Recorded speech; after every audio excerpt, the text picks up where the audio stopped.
آپ کے غلام اسلم فرماتے ہیں رات کو میں اور جناب عمر نکلے تھے تو ایک مکان میں ہم نے دیکھا کہ ایک عورت نے نا اس کے بچے بار بار شور کر رہے ہیں اور وہ کچھ پکا رہی ہے، آواز آ رہی ہے۔ تو حضرت عمر نے دروازے پہ دستک دی، کون ہے دروازے؟ کہا میں ایک غلام ہوں۔ حضرت عمر کہتے ہیں غلام ہوں، بہن کیا مسئلہ ہے، بچے کیوں رو رہے ہیں؟ تو بی بی کہنے لگی تمہیں کیوں بتاؤں، جاؤ نا اپنا کام کرو۔ حضرت عمر نے اصرار کیا تو تلخ لہجے میں، جس سے غصہ نہیں کر جاتے حکمران، councillor, chairman, M P M L A ناراض نہیں ہو جاتے، اس تلخ لہجے میں بی بی کہنے لگی دعا کرو اللہ میرے اور عمر کے درمیان قیامت میں فیصلہ کرے۔ کیسا حکمران ہے کہ اس کی حکومت میں میرے بچے بھوکے سوتے ہیں، یہ میں نے پانی میں روڑے ڈال کے چڑھائے ہیں، لیکن یہ پیٹ کی بھوک یہ بڑی ڈڈی ہوتی ہے، یہ نیند بھی نہیں آنے دیتی۔ خیال تھا رو دو کے سو جائیں گے پر سو بھی نہیں رہے۔ حضرت فاروق اعظم دوڑے گئے، گھر سے سامان، اناج، غلہ کندھے پہ رکھا۔ خادم کہتے ہیں میں نے کہا کہ مجھے دے دے، فرمانے لگے چل تو وعدہ کرنا قیامت میں بھی میرے بوجھ اٹھائے گا۔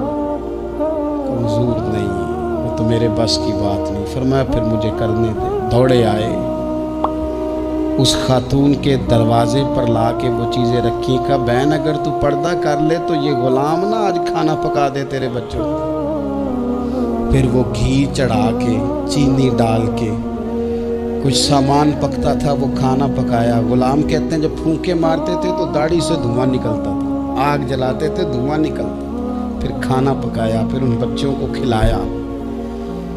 پھر حضرت عمر فاروق رضی اللہ تعالیٰ عنہ نے تھوڑے پیچھے بیٹھ گئے تو بچوں کے ساتھ اس طرح کی باتیں کرنے لگے کہ وہ ہنس پڑے۔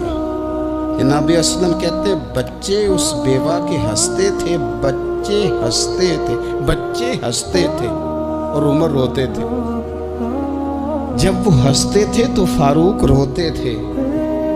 پھر وہ بچے آہستہ آہستہ لیٹنے لگے اور جب وہ سونے کی طرف بڑھنے لگے تو حضرت عمر کہنے لگے بہن میں جاؤں؟ کہنے لگی رب تیرا بھلا کرے، میرا کلیجہ پھٹ جاتا اگر میرے بچوں کو آج شام بھی روٹی نہ ملتی۔ تو سیدنا فاروق اعظم رضی اللہ تعالیٰ عنہ کہنے لگے پھر تو میرے لیے دعا کرے گی؟ کہنے لگی میں دعا کرتی ہوں اللہ عمر کی جگہ تیرے جیسا کو نیک آدمی بٹھا دے۔ تو حضرت عمر کہنے لگے ایک چھوٹی سی گزارش بھی مان لو گی؟ کا کیا؟ فرمانے لگے کوئی یہ میری خدمت اگر پسند آئی ہے تو عمر کو معاف نہیں کر دیتی؟ غلطی ہو گئی، اسے پتہ نہیں تھا۔ اپنے منہ سے کہنے لگے سیاںا بھی نہیں،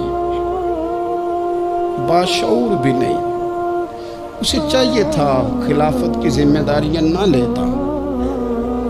لیکن حضرت صدیق نے کہا تو وہ مان گیا، لیکن بہن میں اسے جانتا ہوں، بزدل بڑا ہے، کمزور بڑا ہے، ضعیف بڑا ہے، اگر تو قیامت میں اس کی شکایت لگائے گی تو بڑا کمزور پڑ جائے گا، اس کے لیے مشکل ہو جائے گا۔ تو کہنے لگی اچھا اگر تو اتنی سفارش کرتا ہے تو جا، میں نے عمر کو معاف کیا۔ حضرت فاروق اعظم نے چہرے سے کپڑا ہٹایا تو بی بی کہنے لگی اوہو آپ عمر ہیں؟ آپ فرمانے لگے میں جو بھی ہوں تو وعدہ کر چکی ہے کہ تو نے عمر کو معاف کیا۔ پھر باہر نکلے اور اپنے خادم جناب اسلم سے کہنے لگے 2 بندے اور بلا اور انہیں گواہ بنا کہ میں نے اس غریب کے روتے بچے ہنسائے ہیں، تو جا کے ان کو بتا میں نے وہ ہنسائے ہیں، اس کے بھوکے بچوں کو میں نے روٹی کھلائی ہے، اور تو گواہ ہو جا کہ اس بی بی نے خود کہا ہے بغیر جبر کے، میری گزارش پہ کہا ہے کہ میں نے عمر کو معاف کیا۔ کیوں نہ ہم بھی اپنی اپنی ذمہ داریوں کا احساس کر لیں، کیوں نہ ہم بھی جہاں جہاں ہماری ڈیوٹی ہے ہم بھی وہاں غور کر لیں، کہیں ایسا تو نہیں کہ ہم بھی کمزور پڑ گئے ہیں، ذمہ داری تو لے لی ہے پر اب ہم ادا نہیں کر پا رہے۔ ورنہ وہاں سے معافی لے لے۔ اللہ تعالیٰ سیدنا فاروق اعظم کا فیضان عطا کرے۔ آخر دعویٰ